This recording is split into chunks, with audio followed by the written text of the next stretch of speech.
Continuando lá nosso estudo, paramos em Mateus 10, parte 2, verso 27 diz: O que estou dizendo a vocês na escuridão, repitam na luz do dia. E o que vocês ouviram em segredo, anunciem abertamente. Jesus aqui está falando com os discípulos, para eles. Tudo que Jesus ensina para eles no secreto, no escuro, entre eles, que era para eles anunciar abertamente. E Jesus, então, ele não falava para toda a multidão sobre o reino do céu, sobre as coisas espirituais. Porque muitas vezes as coisas espirituais são meio difíceis de compreender. Então tem que ter um cuidado a mais, tem que ter um estudo um pouco mais aprofundado, onde Jesus mostrava para os 12. Então para os 12 começar a mostrar para os outros, que até hoje chegou até nós, Foi um ensinando o outro. Então por isso que muitas vezes nós lemos a palavra de Deus, às vezes a gente não entende, no começo da nossa caminhada. Parece que é tão difícil compreender a palavra de Deus. É porque as coisas espirituais, nós estamos tão focados nas naturais, que nós muitas vezes esquecemos as espirituais, Esse livro que ele é completamente espiritual. Aleluia. Versículo 28. Não tenham medo daqueles que matam o corpo, mas não podem matar a alma. Porém, tenham medo de Deus, que pode destruir no inferno tanto a alma como o corpo. O que ele está dizendo aqui? Não tenham medo dos assassinos, porque os assassinos podem só matar o corpo de vocês. Os assassinos, eles não têm poder de condenar vocês, Não tem direito de pegar a alma de vocês, de matar a alma de vocês. Então aqui o próprio Jesus está dizendo para nós ter medo de Deus, porque Deus é quem vai ser o nosso juiz, quem vai botar as pessoas tanto no inferno quanto no céu. Ué, mas Deus vai botar as pessoas no inferno? Se Deus é amor, sim, mas Deus ele é justo também. E nós sabemos que Deus deu o melhor que ele tinha, que era o seu próprio filho, para pagar o valor para nós. Então, para nós morar no céu, para nós não sermos condenados por Deus, nós temos que somente crer em Jesus. Só que para mim crer, eu preciso conhecer Ele. Eu não posso dizer para alguém que nunca me viu, dizer, acredita em mim, creia em mim. A pessoa vai dizer, cara, eu nunca te vi, eu não te conheço, como eu vou crer em ti? Como eu vou acreditar em ti se eu não te conheço? Então, nós precisamos conhecer Jesus para crer. Então é só isso, cara, é só crer em Jesus, é só conhecer Ele. E quem vai nos transformar é o Espírito Santo. Certo? Então Deus ele é justo. Então nós não precisamos ter medo nem do diabo, porque o diabo ele não tem poder em nossa alma. O que o diabo faz? Ele só nos influencia ao erro. Nós sabemos que todos os dias quando nós acordamos nós temos o poder de escolher fazer o bem ou fazer o errado. Às vezes até nas coisas bem simples, uns erros bem simples, nós temos o direito de escolher. Então o diabo ele vai só te influenciar. Todo dia ele vai te influenciar a fazer o errado. Mas cabe a nós escolher. Nós temos o poder de decisão, de escolha. Versículo 29. Por acaso não é verdade que 2 passarinhos são vendidos por algumas moedinhas? Porém nenhum deles cai no chão se o Pai de vocês não deixar que isso aconteça. Quanto a vocês, até os fios de cabelo são todos contados. Portanto, não tenham medo, pois valem muito mais que muitos passarinhos. Deus está falando aqui que nós valemos muito mais que os passarinhos, que nem os passarinhos caem no chão se não for permissão de Deus. Deus está dizendo aqui que Ele sabe até os nossos cabelos, Ele sabe até quantos fios de cabelo nós temos. E que nenhum cai sem Ele saber. Então isso é coisa que nem nós mesmos sabemos dos nossos próprios cabelos, mas Deus Ele sabe.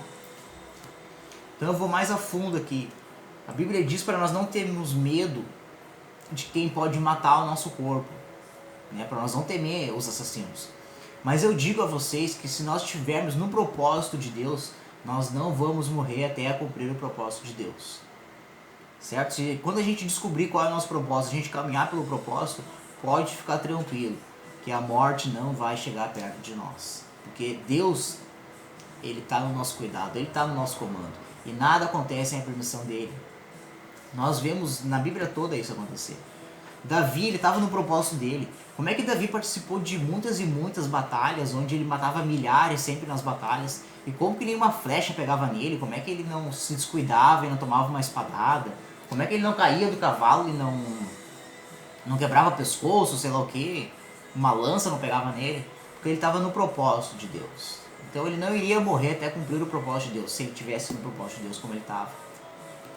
Assim como o próprio Jesus, eles sempre queriam prender Jesus, matar Jesus muito antes, mas eles não conseguiam, por quê? Porque não era chegada a hora de Jesus. O propósito dele não estava sendo completo ainda, não era a hora de ele se entregar. E quando foi a hora dele se entregar, ele veio a dar a vida dele por nós. Mesma coisa com Pedro, com todos os discípulos. Queriam por várias vezes matar eles, prender eles, o anjo ia lá e soltava. Paulo e Silas também queriam muitas vezes matar Paulo, mas enquanto não era chegada a hora deles, eles não morreram. Então, se nós estamos no propósito de Deus, nós não precisamos nem ficar preocupados quanto à morte. Porque se nós tivermos um propósito de Deus, nada vai nos acontecer. Aleluia. Confessar a Cristo, versículo 32. Se uma pessoa afirmar publicamente que pertence a mim, ou seja, que pertencemos a Jesus, eu também no dia do juízo afirmarei diante do Pai que está no céu que ele pertence a mim. Aqui está a salvação. No dia do juízo nós vamos chegar lá, Jesus vai dizer, esse aqui vem comigo. Mas se uma pessoa disser publicamente que não pertence a mim, eu também no dia do juízo direi diante do meu Pai que estás no céu que ela não pertence a mim. Ou seja, se nós não dissermos aqui que não acreditamos em Jesus publicamente aqui para os homens, no dia do juízo final lá Jesus vai dizer também que não nos conhece. Versículo 34. Versículo 37. Vamos pular para 37. Quem ama o seu pai e sua mãe mais do que a mim, Jesus falando, não merece ser meu seguidor. Quem ama o seu filho ou a sua filha mais do que ama a mim, não merece ser meu seguidor. Parece tão radical o que Jesus está falando.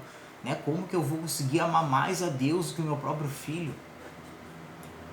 No nosso ver aqui, na nossa primeira impressão, parece que é muito radical isso. Mas, cara, se nós formos voltar lá atrás, se nós formos ver que Deus é dono de tudo, Ele que nos deu nosso filho, Ele que nos deu nossos irmãos, Ele que deu nossos pais. Então como que nós não vamos amar primeiro Ele, se Ele é o princípio? Então foi Ele que nos deu. Então se hoje nós temos uma mãe, um pai, uns irmãos, uma família ou amigos que nós amamos tantos, foi porque Deus nos deu. Deus fez nós amar eles. Então é muito fácil nós vermos que nós temos que amar primeiro a Deus, porque tudo vem dele, tudo foi dele. Aleluia. Versículo 40. Quem recebe você está recebendo a mim. Ou seja, está falando que quem receber algum discípulo dele está recebendo Jesus próprio. E quem me recebe está recebendo aquele que me enviou. Aquele que enviou é o Pai. Então se nós recebermos os homens de Deus, nós estamos recebendo tanto a Jesus quanto ao Pai. E quanto ao Espírito Santo. Quem receber um profeta, porque este é profeta, terá uma parte da recompensa dele. E quem receber uma pessoa boa, porque ela é boa, terá uma parte da recompensa dela. Eu afirmo a vocês que isto é verdade. Quem apenas por ser meu seguidor, ainda que seja um copo de água fria ao menor dos meus seguidores, certamente receberá a sua recompensa. Ou seja, Deus já tinha ministrado isso comigo, que lá naquele dia, lá a Bíblia diz que nós quando formos lá morar com Deus no céu, no paraíso, no reino dos céus, vai ter recompensa, porque que nós fizemos aqui. Então a nossa vida aqui nada mais é do que um teste. Nós estamos testados, nós somos aprovados, todo dia nós temos a escolha de fazer o certo e errado. Então todos os dias nós somos testados, nós somos aprovados como se fosse uma prova, como se fosse um teste. Ou nós tiramos uma nota boa ou tiramos uma nota ruim.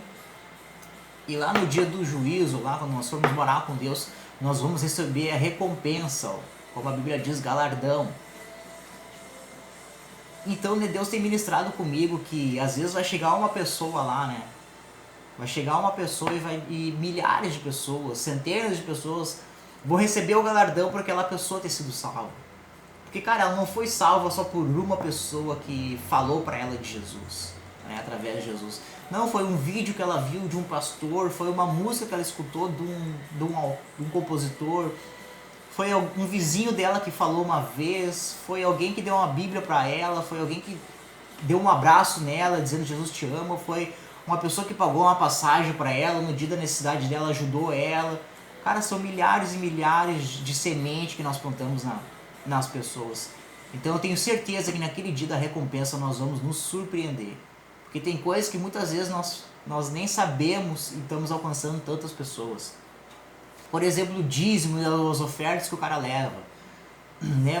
O pastor lá, os caras da igreja vão estar fazendo obras sociais, vão estar ajudando pessoas e tal. E cara, começou comigo lá dando aquele dízimo, aquela oferta, né? Aquele negócio, e foi transformadas muitas pessoas ali através daquilo. Então, cara, os frutos, as sementes são muitas e muitas pessoas plantando, né, nas pessoas. Então eu tenho certeza que naquele dia nós vamos surpreender, né? O nosso galardão vai ser bem grande, porque nós simplesmente às vezes fizemos o que a palavra nos diz para fazer, e nós andamos conforme ela diz, e naquele dia eu tenho certeza que nós vamos nos surpreender com os galardões. Aleluia. Então é esse Mateus 10 aí que ficou para nós, e o próximo então é o Mateus 11. Que Deus venha nos abençoar. Aleluia.